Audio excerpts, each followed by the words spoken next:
The Penguins are excited about their new season with Erik Karlsson. The Seattle Kraken look to take the next step in their development, and the Florida Panthers try to win their first Stanley Cup this year, but they have to deal with some injuries first. We've got all that and more on today's Locked On NHL podcast. You're Locked On NHL, your daily podcast on the National Hockey League.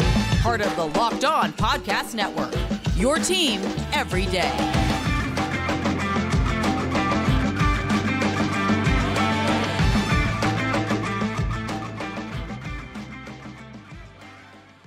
And welcome, everybody, to the Monday edition of the Locked On NHL podcast, part of the Locked On Podcast Network, your team every day.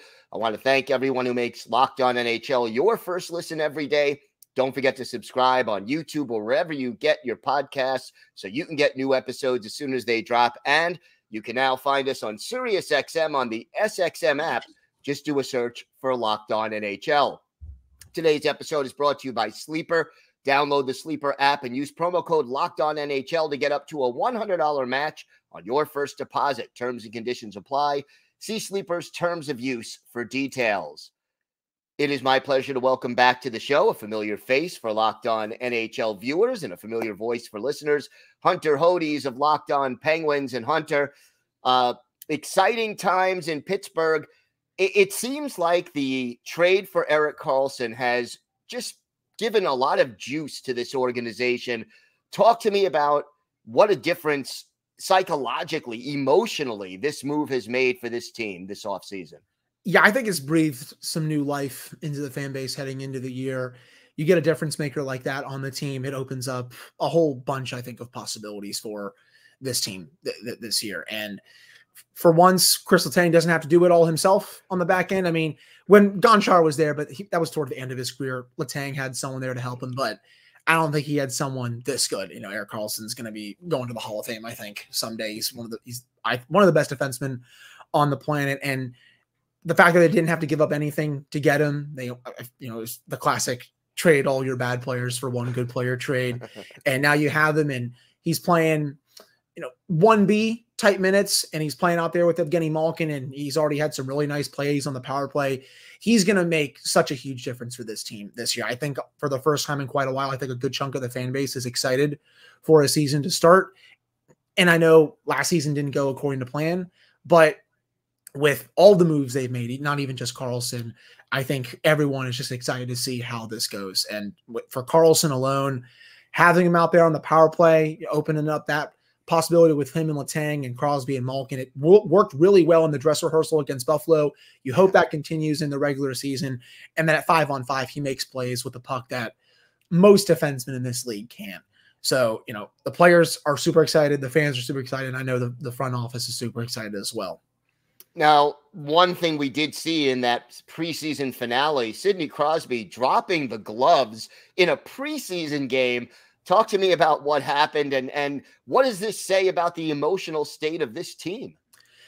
Yeah, it looked like Kris Letang, one of the Sabres players, went after him behind the net. And, Sid and Tanger have been close for so many years, and he didn't like it, went after Peyton Krebs, dropped the gloves, and it wasn't really much of a fight. I think it was just kind of a little bit of a tussle. Sid, I think, won it, if you want to call it that. But you don't really see Sid get that fired up even during the regular season for a fight. And the fact that he did it during a preseason game, I think just showed the team that, if he is needed to, he can stick up, for a teammate. It's not the person that you want sticking up, obviously. God forbid he breaks his hand or his wrist in a fight. But, it was still at least interesting. I wouldn't say interesting, but it was, I guess, good to see that there's going to be some, pushback, I guess, in a way from the Penguins this year. I'm not really a believer in fighting in today's NHL. And anyway, that's probably going to get some people mad at me for saying that. But at least there, I understand why Sid went after Peyton Krebs, because going after Letang, they've been buddies for so long. And everything Letang went through this past year, I think not just Sid. If something happens to Tanger this year and someone goes after him on a hit, I think you'll see everyone on the team, make a stand just because of how important he is and just how much he's been through. I think it'll be the same a little bit for other players that other teams go after them, but for Letang specifically, that's one of Sid's guys, and he's going to stand up when needed. It's just, don't have to do it in a preseason game. God forbid he got hurt. Thank God he didn't. All right. So the question about the Penguins last year, the two big questions were depth and goaltending. I know they did some things to address the depth, but as the season is getting ready to begin, do you feel confident in the depth and the goaltending heading into this year? The depth, I do think the bottom six is a bit better, at least defensively. Offensively, well, we can have that discussion anytime. We can probably go for an hour or two on that. At least the bottom six has an identity heading into the year. They're not going to hopefully allow a lot of goals in their own end. Now, will they score? We'll have to see. Hopefully, maybe someone like Noah Chari or Matt Nieto will impress. And if Jeff Carter can have like a renaissance type year in his final year of his contract, that would be good. I would love to see Drew O'Connor have a really good year. But there's a player that, has made the opening night roster, it looks like. Jansen Harkins. He joined the team this past week. There's, I think, some untapped potential there. He tore up the AHL last year in Winnipeg's Manitoba team, 50 points in 44 games. Underlyings are really solid for AHL. NHL numbers aren't as good, but this week he showed to me that I think he's an NHL player and he could potentially provide some depth scoring for this team. If he and O'Connor can be really good there and maybe redeems Zahorna, they could score maybe a few more goals than some people expect. As for the goaltending, though, I want to see Tristan Jarry stay healthy. I think that's the biggest thing. I thought he looked fine during the preseason. Not the greatest in the dress rehearsal. He had one play that reminded me of the Islanders series in Game 5 where he gave the puck away to Josh Bailey, and I still want to just remove that from my memory. This looked a little similar, not as bad, but still pretty bad. Still want him to clean up that part of his game and just make the saves that he's supposed to make. I want to see that consistency. I want to see him stay healthy. If he can do both those things, I think he can give them at least average goaltending this regular season. Now, Tuesday night, it will be the season opener for the Pittsburgh Penguins, and they're going up against the Chicago Blackhawks, which will be the NHL debut of Connor Bedard. Bedard versus Crosby. I know the NHL did this on purpose, but what is there any additional pressure on the Penguins being in that first game for this generational talent? I think, you want to get off to a good start. I don't think it matters who the opponent is. If the opponent has Connor Bedard, if it has Connor McDavid, if it has Austin Matthews, so on and so forth. You just got to get off to a good start. And obviously, the spotlight's going to be on Bedard versus Crosby. That opening face-off's going to be pretty fun. And I know Connor Bedard was joking about, if I make the team. Well, yeah, you've made the team, sir. You were going to make the team well before you said that. But, it's exciting, even though the Blackhawks aren't going to be good this year, I don't think. There's no what's the word I want to use? I don't think there's like a bye week game for the. I'm making comparison to the NFL. There's no like a bye game in the NHL. You still have to show up and play up to the team that you're playing. And even though the Blackhawks aren't going to be good, they're still going to be motivated to win this game and every game this year, especially this one with Connor Bedard's debut. It's going to be a lot of fun. PPG Paints Arena is going to be sold out, and I'm excited to see how he does. He's been a freak show during the preseason. Curious to see how Mike Sullivan defends against him, which pairing he uses. Is it the Letang one? Is it the Karlsson one? Is he going to put Sid out there against him every shift?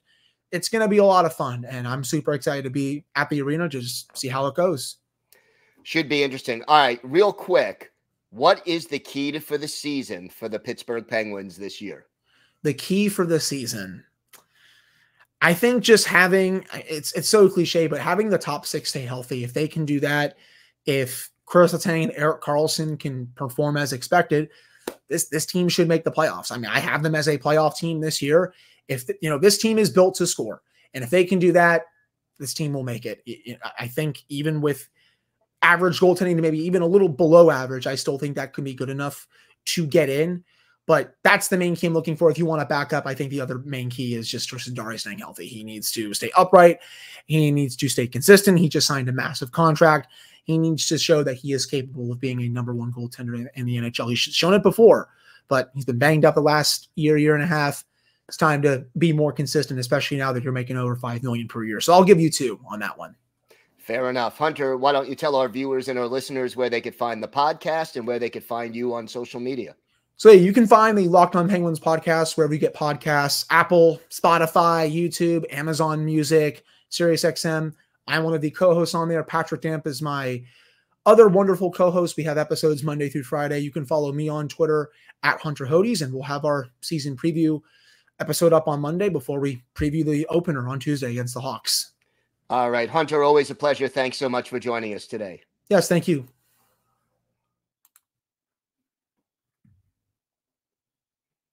Today's episode is brought to you by Sleeper. The NHL season is finally here. Will the Vegas Golden Knights reign supreme again? I love the NHL, and I know you do too, and that's why I want to tell you about Sleeper. Sleeper is my go-to platform for daily fantasy sports, especially daily fantasy hockey. With Sleeper, you have the chance to win 100 times your cash on daily fantasy. The NHL has never been more exciting than it is now, with players like McDavid, Ovechkin, Crosby, and Makar. And simply all you have to do is select more or less based on the stats such as goals, assists, points, saves, and more. Yes, you heard me, hockey fans. Sleeper offers 100 times payouts. So start paying attention, make the right picks, and you could win big. Use promo code LOCKEDONNHL and you'll get up to a $100 match on your first deposit. Terms and conditions apply. That's LOCKEDONNHL. See Sleeper's terms of use for details. It is my pleasure to welcome back to the show a familiar face and voice for Locked On NHL viewers and listeners, Erica L. Ayala, who is, of course, the host of Locked On Kraken. And Erica, big year last year for the Kraken. They probably surprised a lot of people, arrived in the playoffs a year before a lot of people expected. What can this team do for an encore? Well, the team knows that they're not going to be taking anyone by surprise, Gil. That was what a lot of players were telling me as I was at training camp and preseason. And so this year, the short training camp and preseason that they had was all about building some of the foundational pieces so that the Seattle Kraken, who were just one win away from a Western Conference Finals, can get to where they want to be, which is to get into the playoffs once again. And to, as a lot of people will say, once you're in the playoffs, anything can happen. And so they've had a little taste of that success. They know that they have to really refine and sharpen their game. And so that's what they've been focused on. So what refinements and sharpening are they looking at primarily? Well, I think for me, one thing that we saw in camp, I've been talking about it a lot in the offseason. I talk about it every time someone asks me about the Seattle Kraken, but that's goaltending, right? We came into the inaugural season and, you know, all these pundits and experts had our goalie tandem of Kris and Philipp Grubauer as one of the tops in the leagues. And then performance-wise, we were at the bottom of the league when it came to goaltending. We talked about Martin Jones, who was a really great get for the Seattle Kraken last season and really helped us early on because Philipp Grubauer out with injury, Kris out with injury. So I knew that coming into camp, the competition for that spot behind Philipp Grubauer was going to be huge. And that's exactly what we saw. Joey Daccord up from the AHL, where he took the Coachella Valley Firebirds to the Calder Cup final in their first season. They also went to Game 7 in the finals and then went to overtime. So we knew that Joey Daccord was coming off a really hot season at the AHL level, and Kris Driedger, coming back healthy. Those two were going to battle it out. And at least as of right now, it was Joey Daccord who is getting the nod for our opening game roster. And Kris Driedger was sent to the waiver wire with the expectation that should he clear waivers, that he will go to Coachella Valley.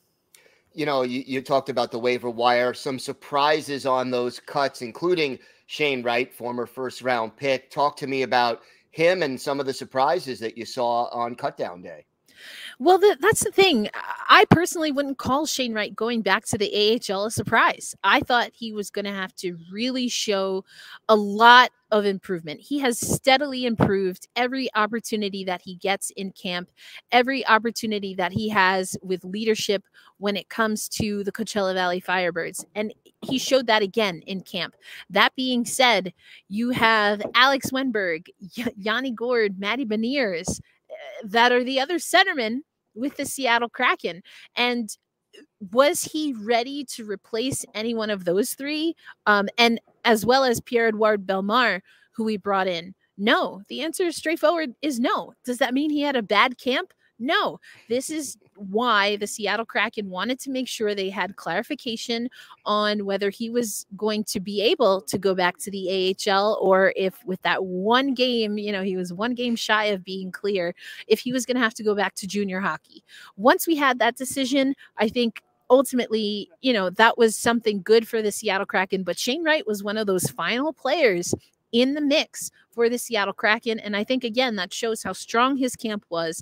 But at his position and what the Seattle Kraken are looking to do, I think that it's good for him to go back to the AHL.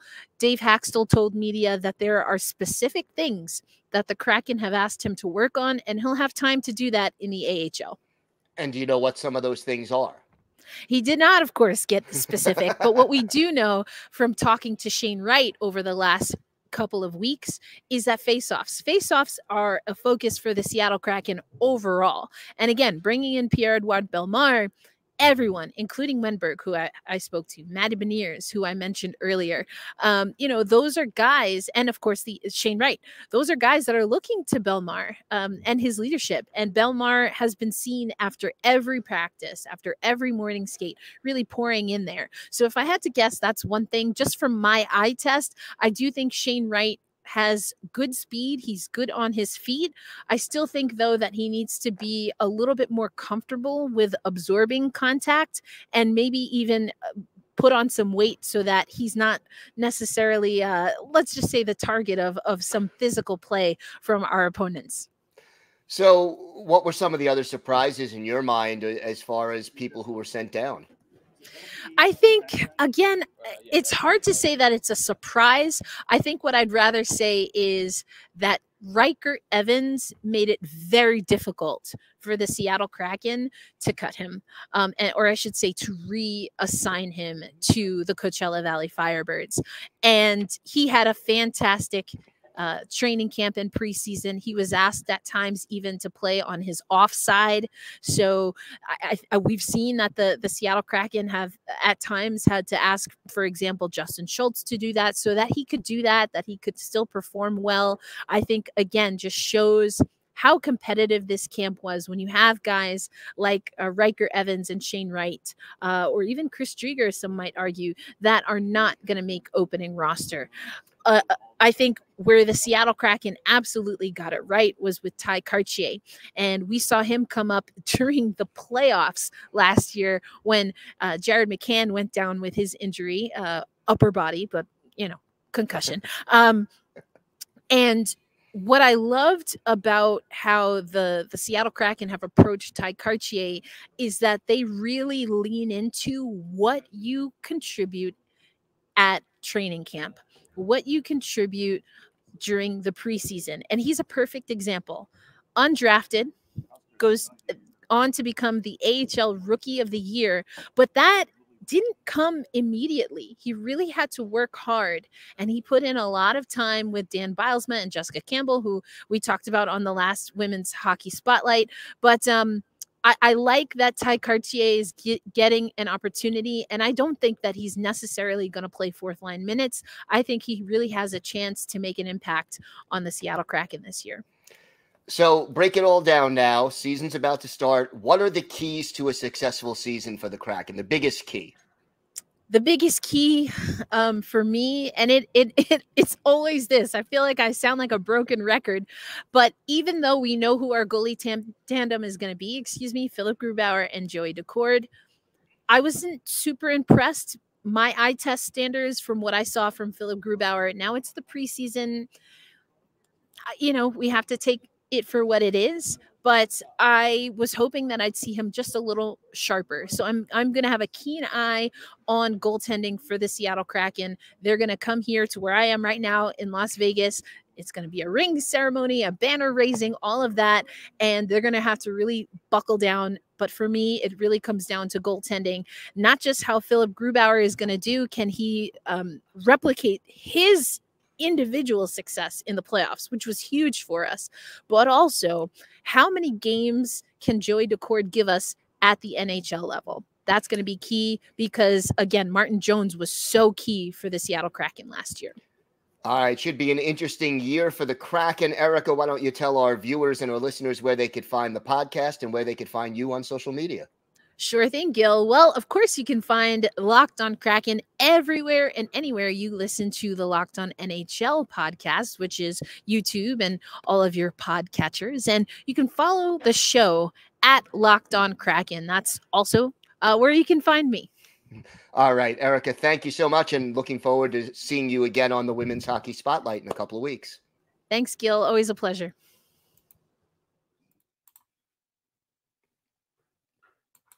Today's episode is brought to you by eBay Motors. Passion, drive, and patience. What brings home a winning trophy is also what keeps your ride or die alive. eBay Motors has everything you need to maintain your vehicle and level it up to peak performance, from superchargers, roof racks, exhaust kits, LED headlights, and more. Whether you're into speed, power, or style, eBay Motors has you covered.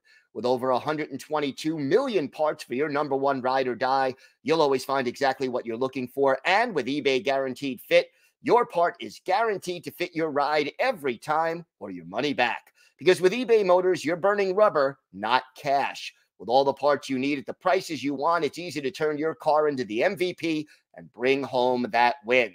Keep your ride or die alive at ebaymotors.com. Eligible items only. Exclusions apply. eBay Guaranteed Fit, only available to U.S. customers. It is great to welcome back to the show the host of Locked On Florida Panthers. Of course, I'm talking about Armando Velez. And Armando, it's an exciting time for the Panthers. They reached the Cup final a year ago. What will it take for the Panthers to take that last step and win their first ever Stanley Cup? Well, it's gonna take once again for the Panthers to have another postseason from their $10 million man in Sergei Bobrovsky, and it's all going to be dependent on health once again for the Florida Panthers. I mean, you think about the last playoff run. I mean, Aaron Ekblad fractured his leg in Game 2 of the first round, only missed one game, and played all the way until Game 5 of the Stanley Cup Final, which the designation for him and Brandon Montour is around the December 15th range. I mean, Brandon Montour has posted videos of his rehab, and it does not look like that December 15th is going to be the date. My prediction is going to be that he is actually going to return a lot earlier, as far as that him and Aaron Ekblad have been skating in between the sessions early on in training camp. So at least they're on the ice skating, but not participating in team drills. So they are going to start the season on LTIR. But the Florida Panthers over the offseason have really added some players who didn't necessarily work out in different situations. I mean, all of Ekman-Larsson being bought out by the Vancouver Canucks, Mike Riley being bought out by the Boston Bruins as well. So it's going to be guys getting another opportunity elsewhere. And with the Florida Panthers making 4 straight playoff appearances, including a trip to the Cup Final, including a President's Trophy, you have guys who are just ready to be part of a winner, and they saw what they did last year, and they want to be definitely a part of that. So who's going to step in with some of these players, missing key games early in the season? You have to have more depth. Who's going to take over and play some of those minutes? I think the big acquisition that is really going to help the Florida Panthers is Oliver Ekman-Larsson, his ability to work a power play as well in quarterback one. I think he's more than likely going to be starting off on power play one and the first pair defense with Gus Forsling, and he looked great over the preseason. I was very impressed by his game. He's ability to find a stretch pass in the neutral zone to get somebody into the offensive zone as well, and great on breaking out the puck and all. And I saw quite a few defensive plays where he broke up and did not give the opposition any opportunities for breakaways on the goaltenders as well. And Gus Forsling, I mean, what can you say about Gus Forsling? A waiver claim a few years ago from the Carolina Hurricanes, and just has gone from that all the way to top pair defenseman. I know that the situation with the Florida Panthers trading Mackenzie Weegar in the previous offseason has basically put him in that by default, but just his ability to just break out of the zone as well, and one of the best skaters on the team as well. And as far as the forward depth, I mean, the Florida Panthers have one of the best top 9s in the National Hockey League. chances are that Sam Bennett is going to miss the beginning of the season after getting hurt in their 7th preseason game against the Tampa Bay Lightning back on Thursday from Amalie Arena. But there are guys who are going to step up, who have played wing and could also go back to center, like Eetu Luostarinen, who got an extension. The Florida Panthers definitely missed him during the Stanley Cup final as well. And also some young prospects who are likely to make the team. Right now, the Florida Panthers roster is right at 24 players.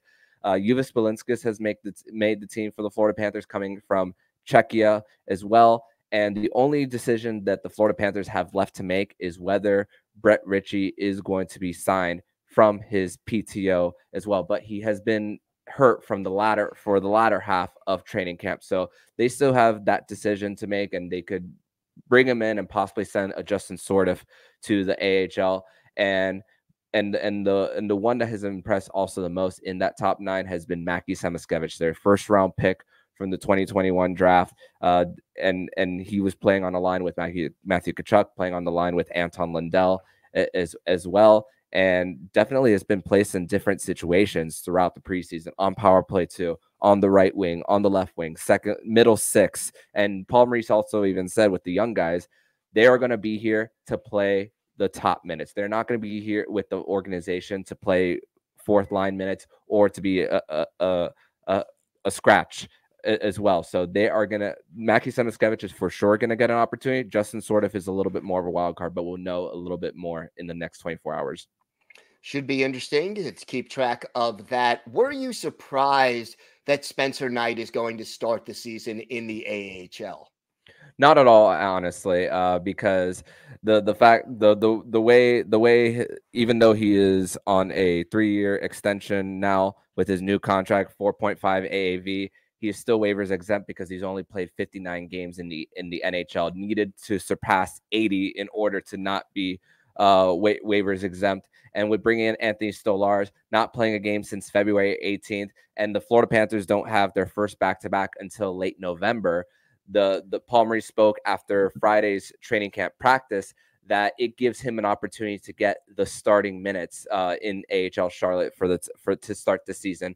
While Anthony Stolarz has a career .912 save percentage, I know those are in not being the main starter during his time in Anaheim, but you also got to consider the fact that the Florida Panthers, they don't make the postseason without using all their goalies as well, even though Alex Lyon was the one who carried them to the finish line as far as making it. The Florida Panthers, it's going to be so great for their depth, and the fact that one of these guys aren't sitting around and waiting to start, and the fact that you don't expose your goalie to waivers neither. In the case of Anthony Stolarz, there is a team in the Gulf Coast that could be looking at the waiver wire as far as a goalie outside of Johansson and Tompkins to start the year. So they did not put Anthony Stolarz on waivers in order to risk their state rival at least getting a goaltender. So it's a great situation. Bob is coming off, Sergei Bobrovsky is coming off an incredible playoff, .915 save percentage as well. And I think it's gonna be beneficial as the Florida Panthers implemented their goalie excellence department a few seasons ago with Roberto Luongo, Robbie Tallis as well, and they got guys working in the minor league affiliate in Charlotte with Leo Luongo as well. So you got a whole bunch of guidance in that department. Yeah, no question. So what do you think is the biggest key for the Panthers to have a successful season and to possibly win that elusive first Stanley Cup? First of all, when it comes to the injuries, I think if the Florida Panthers are hovering over 500 by the time at least one of those guys gets back, they're gonna be in a great position to be better towards the latter half of the year. Unfortunately, that's going to come with certain jobs lost as far as the guys who are making the opening night roster as well. The current as far as active players, the cap is going to be around 73 million for the active players, 10, and then add 10 for 10 and a half for LTIR space. So they're going to be cap compliant come opening night against the Minnesota Wild on October 12th. But as far as that, it's just continuing to grow. Matthew Tkachuk, the superstar that he is third in the NHL in points in the last 3 years. How he conducts himself as far as the grit, making passes from in the trapezoid for guys to cut to the net and setting other guys up. Sasha Barkov, who could be the standard as far as best two-way forwards in the NHL as well. He's going to be playing on a line with Carter Verhaeghe and Evan Rodriguez. Man, just looking at it on paper and how Evan Rodriguez has played in the last 2 seasons with a Nathan McKinnon, with a Sidney Crosby as well on the same line, and just you're surrounding the guy, you're surrounding the guys with guys who can shoot as well, and also with the other lines as well, with guys who are taking another step as far as growth, and Anton Lundell, who's going to be an RFA at the end of the year. You got a 30 goal scorer in Sam Reinhart on your third line right wing, and he has the most power play goals in a 2-year span in Florida Panthers history with 32. And analytically, he was the best defensive forward for the Florida Panthers last season, Sam Reinhart as well. So the defense, though there are injuries, you are also going to have to rely on the offense to play some defense as well, as far as back checking, as far as breaking up passes in the neutral zone as well. And it's gonna really be beneficial for the Panthers because their top 9 is so strong. I think it's gonna not necessarily cancel out, but it's definitely gonna help out the Panthers as far as getting through this first month and a half to 2 months of the season. Should be an interesting ride. Armando, why don't you tell our viewers and our listeners where they could find the podcast and where they could find you on social media? They can follow the show anywhere you listen to podcasts, whether it's on YouTube, Spotify, Apple, Odyssey, wherever you get your podcasts. We are one step closer to 600 subscribers on the Locked On Florida Panthers YouTube channel. And for anyone who wants to follow me on X, they could follow me on X at Mondo12. Follow the show account on X and Instagram at LO_FLA Panthers. We'll be posting a whole bunch of content, and even though the NHL season from this recording will be 1 day away, for the Florida Panthers when this recording drops, it'll be 3 days away from them taking the ice at the XL Energy Center against the Minnesota Wild. Armando, always a pleasure. Thanks so much for joining us today. Thank you as always, Gil. All right, I want to thank my guest, Hunter Hodies of Locked On Penguins, Erica L. Ayala of Locked On Kraken, and Armando Velez of Locked On Florida Panthers. I am Gil Martin. I want to thank everyone who makes Locked On NHL your first listen every day. Everydayers, tomorrow on the show, well, hey, we're here every Monday through Friday giving you the biggest stories from around the league, and we will have our preview of opening night as the season gets underway. I am here every Monday. I also co-host the Friday edition of Locked On NHL along with Rachel Donner. Have a great day, everybody. Stay safe, and thanks for listening and watching the Locked On NHL podcast.